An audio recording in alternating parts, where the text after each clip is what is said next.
దేవునికి మహిమ కలుగును గాక. దేవునికి స్తోత్రములు. మీకందరికీ ప్రభువు పేరిట నా హృదయపూర్వకమైన వందనాలు. ఈ మంచి సమయంలో దేవుని వాక్యమును జాగ్రత్తగా విందాం. ధ్యానం ఏమిటంటే వినువారు ధన్యులు. అంశము వినువారు ధన్యులు. ప్రియమైనటువంటి వారలారా, చదువుట ఎంత ముఖ్యమో వినుట కూడా అంతే ముఖ్యం. చదువుట, వినుట రెండు నయనాల వంటివి. చదివిన వారికి ఎంత ఆశీర్వాదమో వినిన వారికి కూడా అంతే ఆశీర్వాదము, ఆనందము కూడా కలుగుతాయి.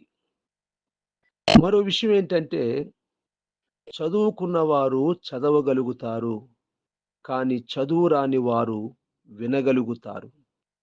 చదువుకున్న వారు, చదువు రాని వారు ఇద్దరూ వినగలుగుతారు.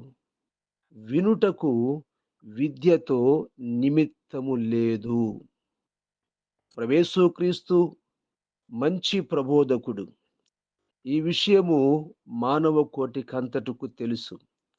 ఆయన ఎంతో చక్కగా బోధించగలుగుతాడని తెలుసు. ఇది అక్షరాల వాస్తవం. ఈ తరం మనుషుల్ని గమనిస్తే వారేం చేస్తున్నారంటే, కల్పనా కథలు వినుటకు వేగిరపడుచు ఉన్నారు. సాతాను సంబంధమైన విషయాలపై ఆకర్షింపబడి ఏడవబడుచున్నారు. అయితే దేవుని వాక్కులు వినుటలో కలుగు ఆశీర్వాదములు ఏంటి? వినువారు ధన్యులు అన్నారు కదా. మరి దేవుని వాక్కులో ఉండే ఆశీర్వాదములు ఏమిటి? మొదటిగా మనం గమనిస్తే వినుట వలన ఆశీర్వాదం. ప్రకటన గ్రంథములో 1వ అధ్యాయము 3వ వచనములో, సమయము సమీపించినది గనుక ఈ ప్రవచన వాక్యములు చదువువాడును వాటిని విని ఇందులో వ్రాయబడిన సంగతులను గైకొను వారు ధన్యులు. దేవునికి స్తోత్రం. మొదటి ఆశీర్వాదములో చదవబడిన లేఖన భాగము ద్వారా ఈ ప్రవచన వాక్యములు వినువాడు ధన్యుడు అన్నాడు దేవుడు. దేవునికి మహిమ. వినుట గొప్ప ఆశీర్వాదం. వినుటకు ప్రియులారా వేగిరపడండి. ఇక రెండవది ఆశీర్వాదం ఏంటంటే, వినుట ఆరోగ్యం.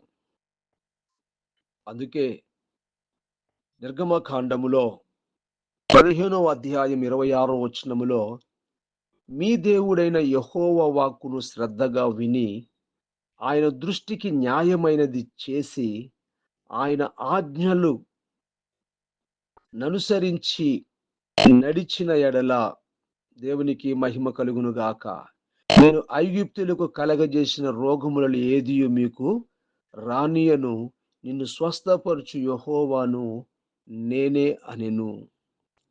చూడండి, వాక్యములు రాయబడినట్లుగా మీ దేవుడైన యెహోవా వాక్కు శ్రద్ధగా వినండి.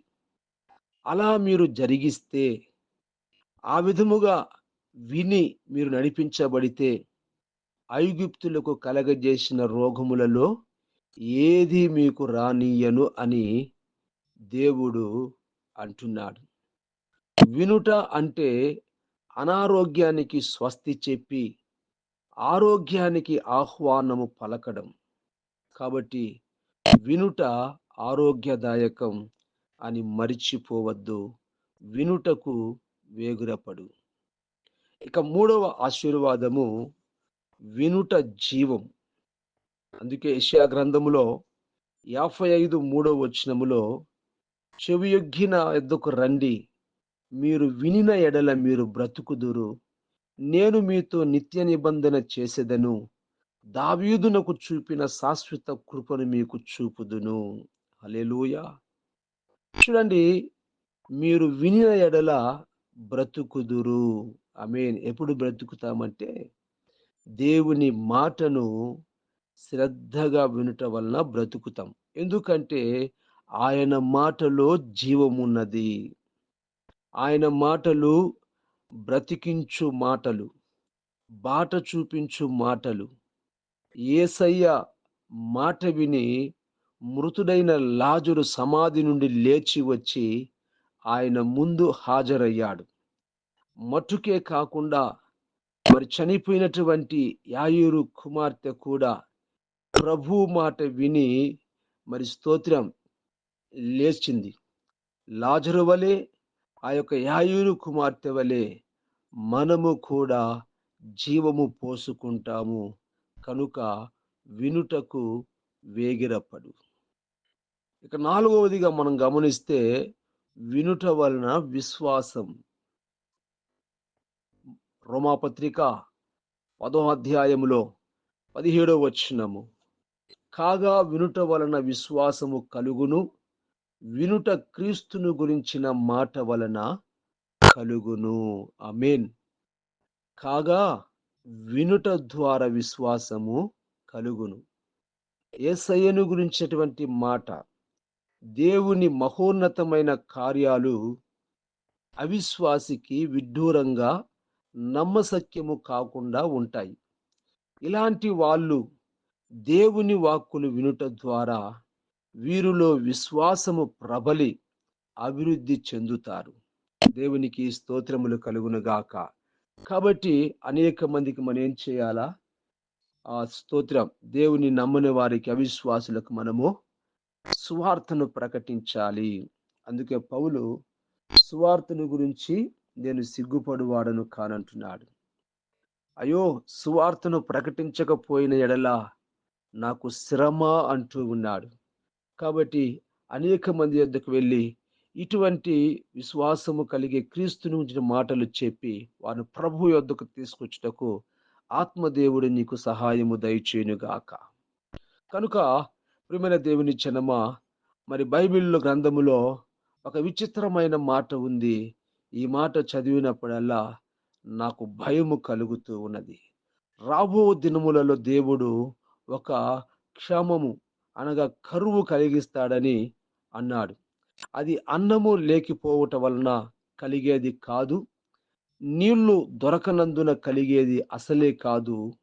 యెహోవా దేవుని వాక్కులను వినకపోవుట వలన కలిగే కరువు. అందుకే దేవుని వాక్యములో మనం చూస్తే స్తోత్రం, ఆమోసు గ్రంథము 8వ అధ్యాయం 11వ వచనములో, రాబో దినముల యందు దేశములో నేను క్షామము పుట్టింతును, అది అన్న పానములు లేకపోవుట చేత కలుగు క్షామము కాక యెహోవా మాటను వినుకపోవుట వలన కలుగు క్షామముగా ఉండును. ఇదే యెహోవా వాక్కు. ప్రియులారా, నిజంగా ఇలాంటి కరువు కలిగితే మనం తట్టుకోగలమా? నిజముగా ఇలాంటి కరువు వస్తే మనము బ్రతకగలమా?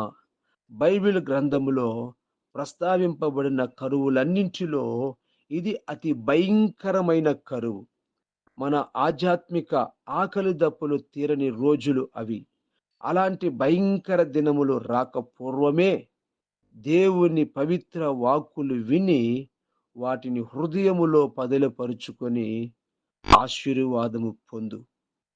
అప్పుడు దేవుడు నిన్ను నిత్యము ఆయన యొక్క మరి సత్య మార్గములో నడిపిస్తూ కృపాక్షేమములతో నిన్ను దేవుడు నడిపిస్తాడు. కనుక వినువారు ధన్యులు.